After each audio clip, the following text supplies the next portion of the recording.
पैगाम लाया। शेरादी यारी, शेरादी यारी, शेरादी यारी, देखो देखो कौन आया। लगाना चाहता हूँ, हाजी को सुनाना चाहता हूँ। वोट को इज्जत दो, वोट को इज्जत दो, वोट को इज्जत दो। औज़ु बिल्लाहि मिनश शैतानिर रजीम। बिस्मिल्लाहिर रहमानिर रहीम। अल्लाहुम्मा सल्लि अला मुहम्मद व अला आलि मुहम्मद। मैं स्टेज पर बैठे मेरे कायद वालिद मोहतरम अबू के साबिक चेयरमैन डिस्ट्रिक्ट कौंसिल राजा इकबाल सिकंदर खान साहब, उनके साथ हमारे कबीले के सरबराह राजा रज़ाक साहब, जनाब राजा अफजल साहब, जनाब सुबदार राजा फरियाद खान साहब, मेरे बुजुर्ग कैप्टन रिटायर्ड राजा नसीबुल्लाह खान साहब, उनके साथ राजा खुर्शीद अहमद खान साहब, मेरे भाई चौधरी मजहर साहब, उस स्टेज पर बैठे मेरे दीगर बुजुर्ग भाइयों और दोनों प्रेस क्लब्स के मेंबरान, प्रिंट और इलेक्ट्रॉनिक मीडिया से तल्लुक रखने वाले मेरे साफी भाई और इस पिंडाल में मौजूद मेरे भाइयों, दोस्तों, बुजुर्गों, मैं सबसे पहले दिल की उम्मीद गहराइयों से आपका बेहद मशकूर हूँ कि आप लोगों ने आज इस प्रेस कॉन्फ्रेंस को एक जलसा की शक्ल दे दी। मैं आपकी इस मोहब्बत का हमेशा मतरूस रहूंगा और आपका ये एहसान कभी नहीं भूलूंगा।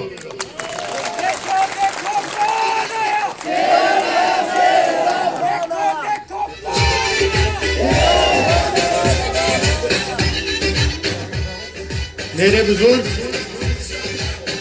राजा मुजाहिर साहब मरोटा से तशरीफ लाए, राजा हुकुमदार खान साहब, मैं उनको भी खुशामदीद कहता हूँ।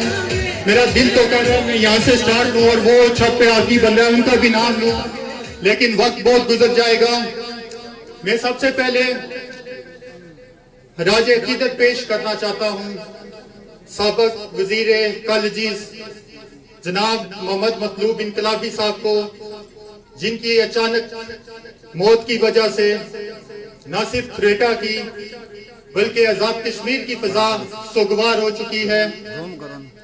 अल्लाह ताला ने जनाब मोहम्मद मतलूब इनकलाबी साहब को बेपनाह सलाहियतों से नवाजा था।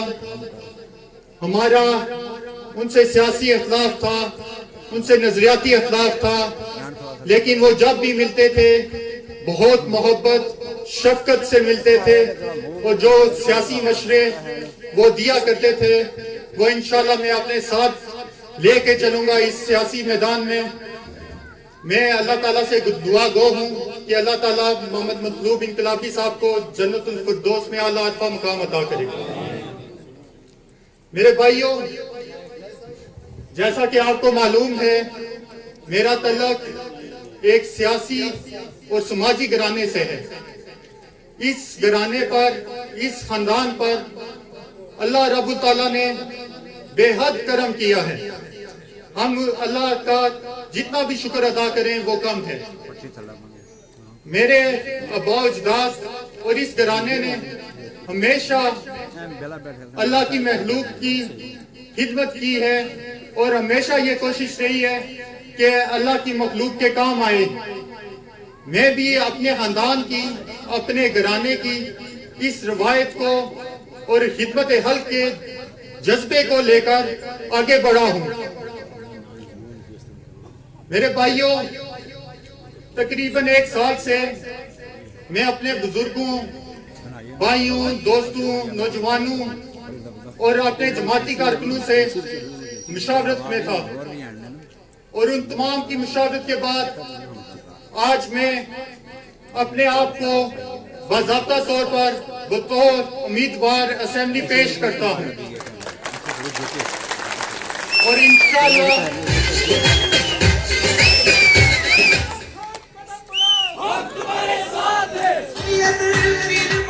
और इंशाल्लाह 2021 का इलेक्शन मैं पाकिस्तान मुस्लिम लीग नून आजाद कश्मीर के टिकट पे कंटेस्ट करूंगा और इंशाल्लाह अल्लाह के फजल से और आप भाइयों बुजुर्गों के साथ हम ये सीट जीत कर अपनी क़यादत को तोहफे में देंगे।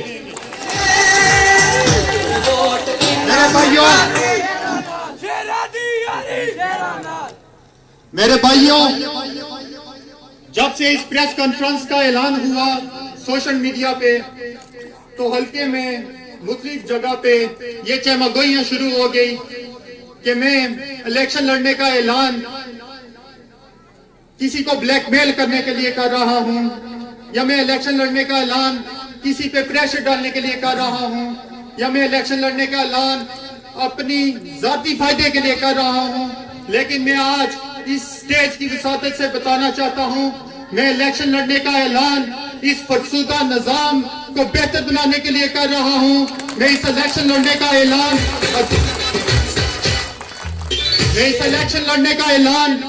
दारू में सियासी मुदाखलत के खात्मे के लिए कर रहा हूं।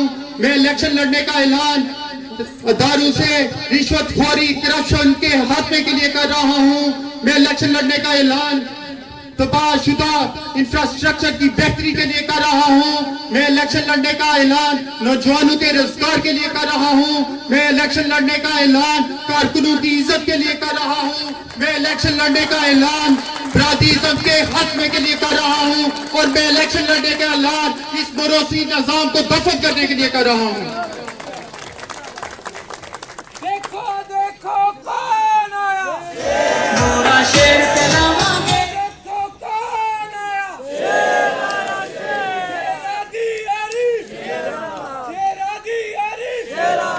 मेरे भाइयों, चूंकि ये प्रेस कॉन्फ्रेंस भी है, मैं बताना चाहता हूं कि कश्मीरियत हमारे खून में दौड़ती है और कश्मीर का जो भी नुमाइंदा है उसका फर्ज है कि कश्मीर इशू उसकी अवलीन तरजीह हो। मेरे भाइयों, हालिया कुछ सालों में कुछ ऐसे वाकयात हुए कि कश्मीर इशू को बस पीछे डाल दिया गया। 370 एब्रोगेट किया गया, गिलगित बल्तिस्तान को सूबा बनाने का ऐलान किया गया। लेकिन हमारे जो कश्मीर के नुमाइंदे थे, जो हमारे नुमाइंदे असेंबली में बैठे थे, उन्होंने वो रोल प्ले नहीं किया जो उनको कश्मीर के लिए करना चाहिए था। मैं इस स्टेज की वसातत से बताना चाहता हूँ, लद्दाख से लेकर गिलगित तक कश्मीर का जरा जरा कश्मीरियों का है और कश्मीर का फैसला कश्मीरियों की मन के मुताबिक होगा। और मैं इंशाल्लाह आपसे वादा करता हूँ कि मैं जिस प्लेटफॉर्म पे भी जाऊंगा, सबसे अव्वल सबसे पहला मेरा फर्ज है कि मैं कश्मीर की बात करूंगा और कश्मीर इशू को हर स्टेज पे मैं हाईलाइट करूंगा।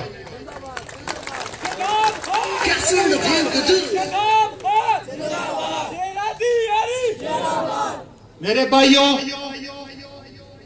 मैं समझता हूं हमारे मसाइल की सबसे बुनियादी वजह बल्दियाती इंतखाबात का ना होना है, जिसकी वजह से न सिर्फ मुतबादल क़यादत और नौजवान क़यादत सामने ना आ सकी, बल्कि लोगों के जो मसाइल उनकी दहलीजों पे लोगों के मसाइल जो उनके मोहल्लों और गांव में हल हुआ करते थे, अब उन मसाइल के हल के लिए लोगों को मुजफ्फराबाद में दरबदर होना पड़ता है, वहां पे जाना पड़ता है। मैं आपसे वादा करता हूं कि आज के बाद इंशाल्लाह बल्दियाती इंतखाब कराने के लिए मैं अपनी जद्दोजहद का ऐलान करता हूं। इंशाल्लाह तब तक पीछे नहीं हटेंगे जब तक कि बल्दियाती इंतखाब नहीं हो जाते। और ये जो नौजवान अवामी जज्बा रखते हैं, अवामी खिदमत का जज्बा रखते हैं, उनको अमली सियासत में आने के लिए सबसे बेहतरीन प्लेटफॉर्म बल्दियाती इंतखाब होते हैं। इंशाल्लाह हम बल्दियाती इंतखाब कराएंगे और इसके लिए हर मुमकिन कोशिश करेंगे। मेरे भाइयों, मुझे अफसोस से कहना पड़ता है कि जब मैं अपने हसीन वादी, खूबसूरत वादी के खूबसूरत लोगों के खूबसूरत शहर खुरेटा को देखता हूं, तो इसकी हंसता हाली और इस पे पड़ा कचरा मुझसे और हर शहरी से सवाल करता है कि इसका जिम्मेदार कौन है। ये शहर हमसे सवाल करता है कि इसको लावारिस क्यों छोड़ दिया गया, इसका वारिस कौन है। मेरे भाइयों, खरेटा शहर जिला कोटली का दूसरा बड़ा तजारती मरकज है, लेकिन क्या वजह है कि जब जिला में तहसीलें बनती हैं तो खरेटा का नंबर सबसे आखिरी होता है, सबसे आखिर में खरेटा को तहसील बनाया जाता है। मैं पूछना चाहता हूं कि इतने बड़े मरकज को क्या वजह है कि आज तक म्यूनिसिपल कॉर्पोरेशन का दर्जा नहीं दिया गया। क्या हम हजारों साल टाउन कमेटी में ही रहेंगे? मेरे भाइयों, उसके बाद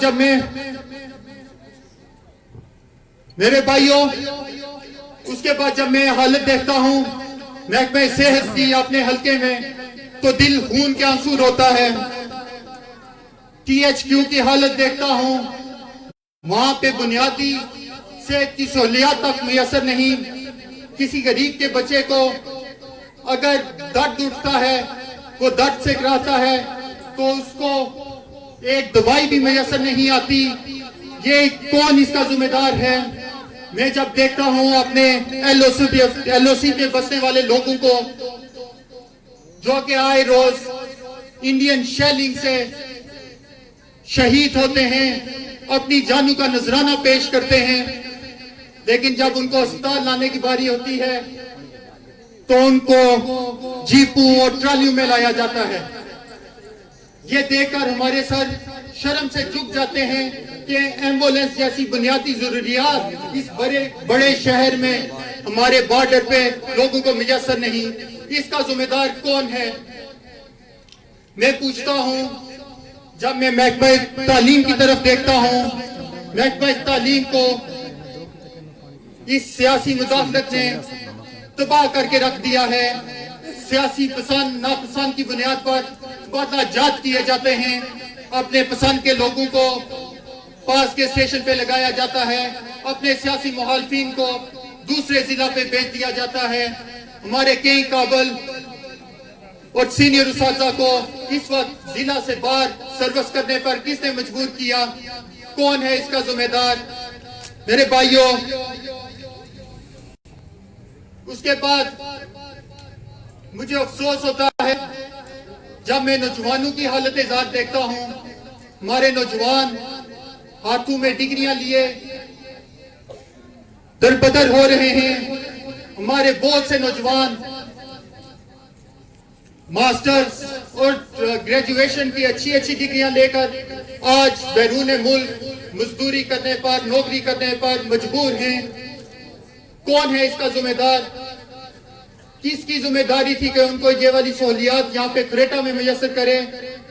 किसकी जिम्मेदारी थी उनको रोजगार मुहैया करें, उनके वो मौके मुहैया करें कि उनको रोजगार मिल सके?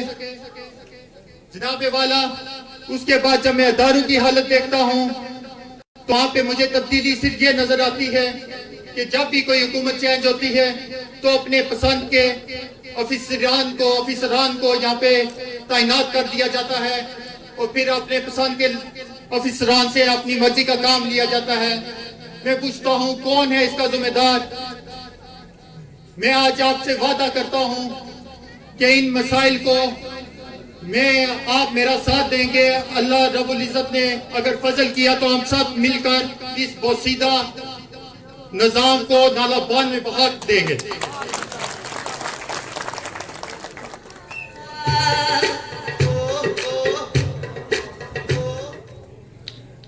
मेरे भाइयों, ये सियासत एक पैगंबरी पेशा है। मैंने इसमें आने का फैसला ना दौलत कमाने के लिए किया, ना शोहरत कमाने के लिए किया। अल्लाह रब्बुल ताला का हम पे बहुत करम है, शोहरत भी बहुत दी, दौलत भी बहुत दी, लेकिन ये जिम्मेदारी है। मैं हमेशा कहा करता हूँ कि अल्लाह ताला ने फरमाया कि मैं जितना तुमको दिया है उससे उतना हिसाब लूंगा। जितना अल्लाह ताला ने हमें दिया है मैं समझता हूँ अल्लाह ताला उसका हिसाब हमसे लेंगे। और ये सबसे बड़ी जिम्मेदारी हमारी है कि जो मामला खराब हैं आज उठकर उनको सही भी हमने करना है। और आज मैं अपने आप को आपके सामने पेश करता हूं। इंशाअल्लाह आप मुझे आपसे अपने से पीछे कभी नहीं देखेंगे। मैं आपको कभी मायूस नहीं करूंगा। आपके शाना बशाना हर जगह खड़ा होऊंगा। जहां पे आपका पसीना गिरेगा, मेरा खून गिरेगा। इंशाअल्लाह ताला मैं एक और बात बताना चाहता हूं कि पार्टियां कारकुनों से बनती हैं। कारकुन पार्टियों के सर का ताज होते हैं। जो पार्टियां कारकुनों की इज्जत नहीं करती, उन पर नाम और निशान मिटाया करता है। मेरे कारकुन मेरे सर का ताज हैं। उनकी इज्जत नफ्स पे कभी समझौता नहीं करूंगा। उनके शाना पिशाना खड़ा रहूंगा। उनकी हर काल पे लब्बैक कहूंगा। इंशाल्लाह आप मुझे अपने से कभी पीछे नहीं देखेंगे।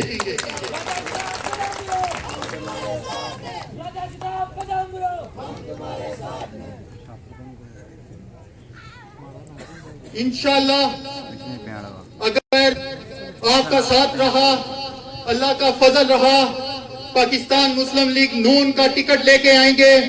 हमारे कायद राजा फारूक हैदर खान साहब, मेरे कायद सरदार सिकंदर हयात साहब इस हल्के में तशरीफ लाएंगे और वो एक भरपूर जलसा करेंगे और यहाँ पे टिकट का अनाउंस होगा।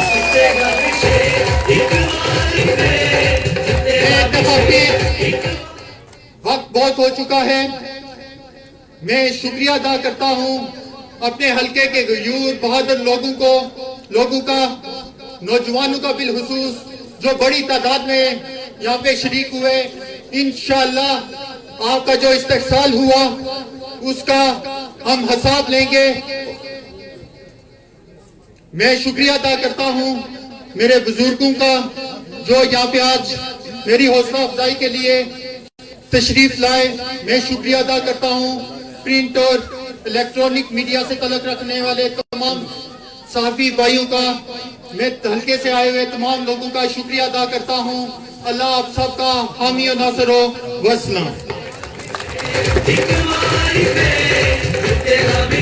उम्मीदवार असेंबली हल्का खोलेता राजा शताब सिकंदर खान एडवोकेट, मैं एक दफा फिर तमाम भाइयों दोस्तों बुजुर्गों का शुक्रिया अदा करता हूँ। बिलखसूस जो रिटायर्ड राजा महफूज खान साहब सैदपुर से तशरीफ लाए, मैं इंतहा मुश्किल ममनून मास्टर राजा सिकंदर साहब वहीं से तशरीफ लाए। 2 मिनट बैठे। राजा अदालत खान साहब धारा से तशरीफ लाए। चौधरी इब्राहिम साहब, चौधरी कारी मुश्ताक साहब धारा से तशरीफ लाए। राजा वसीम खान साहब भत्तर से तशरीफ लाए। राजा अमीर खान साहब धारा से तशरीफ लाए।